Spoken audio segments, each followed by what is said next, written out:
Hola de nuevo y bienvenido a nuestra nueva clase virtual, en este caso dedicada a la reproducción de las plantas, tema número 15 del libro.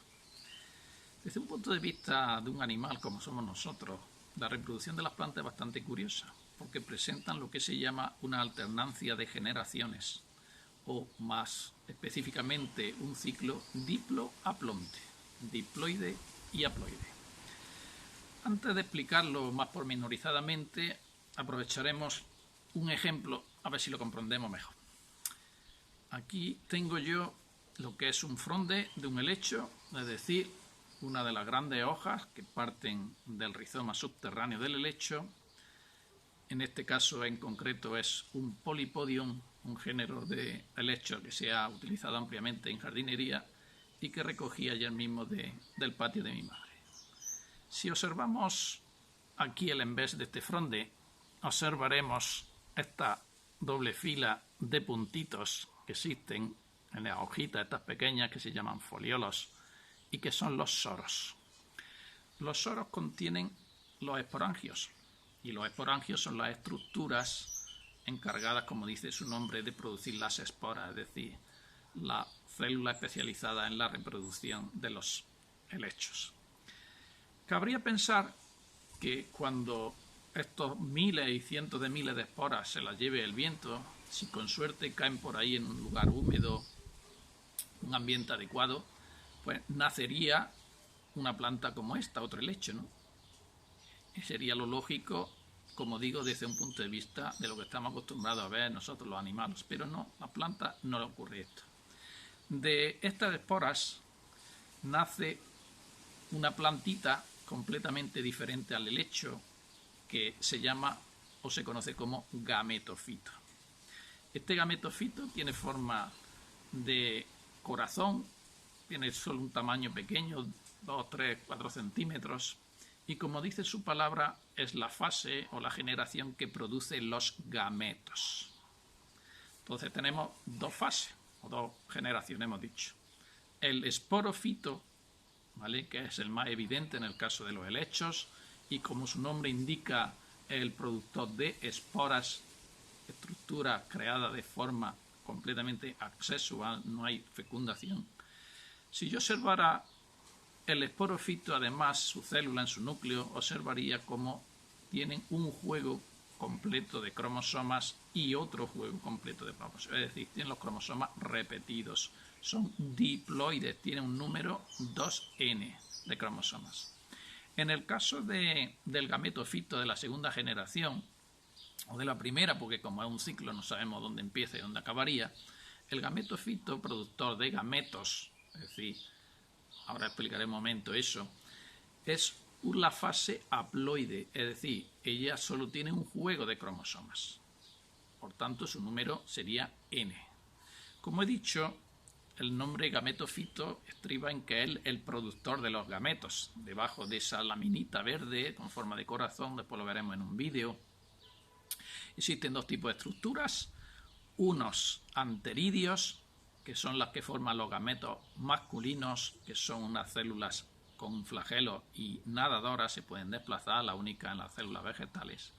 Y unos arquegonios, que es la que producen las células reproductoras o los gametos femeninos, que son fijos y que son fecundadas cuando llueve y existe suficiente agua para que los gametos masculinos puedan nadar hasta ellos, son fecundados, y fruto de esa fecundación, si tenemos un juego n en un gameto y otro juego n en otro gameto, como es natural pensar, se formará ahora un nuevo ser, en este caso 2n. ¿Qué se va a hacer ese nuevo ser? Pues efectivamente el esporofito. Fruto de la reproducción del gametofito, nace un nuevo esporofito, un nuevo helecho que crecerá primero sobre ese gametofito y después se hará adulto mayor y generará un nuevo esporofito. Por tanto, resumiendo, ¿en qué consiste? Una de las cosas más importantes de este tema que tengamos en cuenta es la alternancia de generaciones, o lo que es el ciclo diploaplonte, que consiste primero en tener una fase esporofito, que es un ser vivo que tiene doble juego de cromosomas, es decir, es diploide, que se reproduce asexualmente formando esporas. Estas esporas ya son haploides, es decir, en la formación de las esporas sucede justo en la formación de la espora el proceso que ya sabemos que es la meiosis, que reduce a la mitad el número de cromosomas. Estas esporas haploides circulan donde sea, germinan y de ahí nace la segunda fase, que es el gametofito. La fase que es haploide, solo tiene un juego de cromosomas y es la que produce los gametos, tanto masculinos y femeninos, cuya fecundación, ahí ya sí tenemos una reproducción sexual, generará un nuevo ser diploide, el esporofito, que se completará de nuevo el ciclo. Bien, si en el caso de los helechos hemos visto que lo que más se observa es el esporofito, de hecho no vais a ver por ahí nunca, o casi nunca, hay que ser muy observadores, el gametofito. En el caso de otro tipo de plantas primitivas que conocéis bien, son estas que tengo aquí, esta alfombrita verde que vemos muchas veces en los troncos de los árboles o en las rocas, que son los musgos o las briofitas, ¿vale? Son plantas muy primitivas, carecen de verdaderos tejidos, no tienen floema ni xilema, no tienen tejidos conductores, por eso son tan pequeñas, porque la circulación de la savia tienen que hacerla de célula a célula. Eso hace que no puedan crecer mucho, etc. Pues bien, si yo analizara al microscopio estas células, obtuviera una que estuviera dividiéndose en fase de mitosis, profase 1, una profase simplemente, porque estamos en mitosis, observaría como solo tiene un juego N de cromosomas, es decir, este es un individuo haploide. Entonces, como vosotros habréis bien deducido, esta es la fase de gametofito. En el caso de los musgos, la fase que nosotros vemos, las rocas, los árboles, etcétera, es el gametofito. Este gametofito, en cada uno de estos cauloides que tiene aquí en el extremo, tienen sus órganos sexuales. Tiene anteridios que producen, igual que los helechos, gametos masculinos nadadores con flagelos, y tiene también arquegonios, es decir, productores de gametos femeninos que son fijos. En condiciones favorables, de humedad, de que llueva, etc., estos gametos masculinos nadadores podrán circular aquí al ladito y fecundar a los femeninos. Por tanto, tendremos la reproducción sexual y fruto de esa fecundación nacerá sobre, aquí nos está en fase reproductiva, sobre estos gametofitos nace unos filamentos que es el esporofito. Solo se ve en una época del año.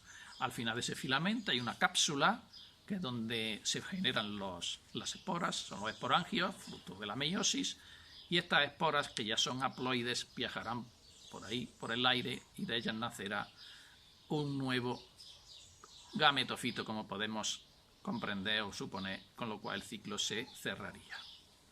Por tanto, una cuestión importante que tenemos que tener en cuenta es que en la evolución de las plantas, desde las plantas primitivas a plantas más evolucionadas como son el helecho y ya a plantas mucho más evolucionadas como tenemos ahí atrás, en el caso de los angiospermas y gimnospermas, plantas con semillas, se produce una reducción del gametofito que cada vez es menos evidente y en cambio va siendo más dominante, más evidente el esporofito.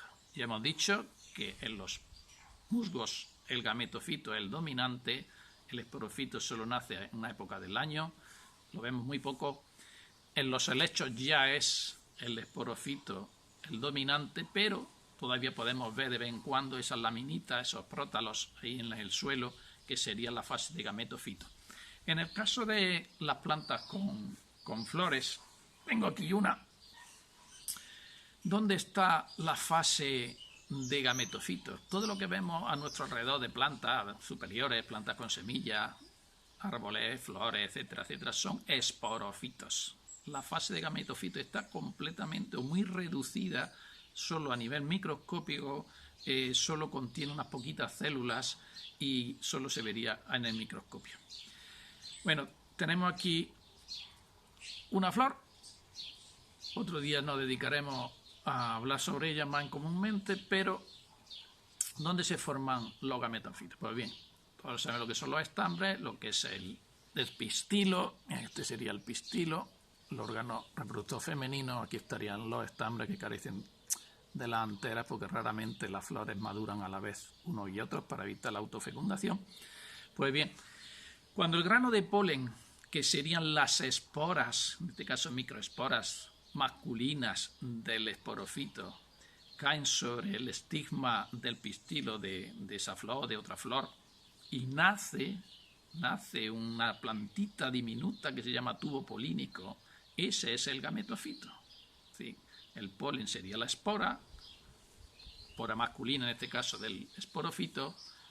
De ese granito de polen nace una plantita minúscula que tiene forma de tubito, que es el tubo polínico, que va creciendo por el pistilo abajo hasta llegar al ovario, ¿vale? Y en el ovario se ha desarrollado el otro gametofito femenino, ¿vale? A partir del óvulo se ha generado por división celular una estructura de 8 células que será, digamos, el gametofito femenino y que contendrá la célula, la oosfera, la célula reproductora femenina. Cuando del tubo polínico el gameto masculino se una a la oosfera, es decir, al gameto femenino, se formará un nuevo embrión, es decir, ya una fase de nuevo diploide, es decir, lo que será el futuro esporofito, en este caso sería el embrión de la semilla, pues cuando la semilla germine, pues desarrollaría un nuevo esporofito.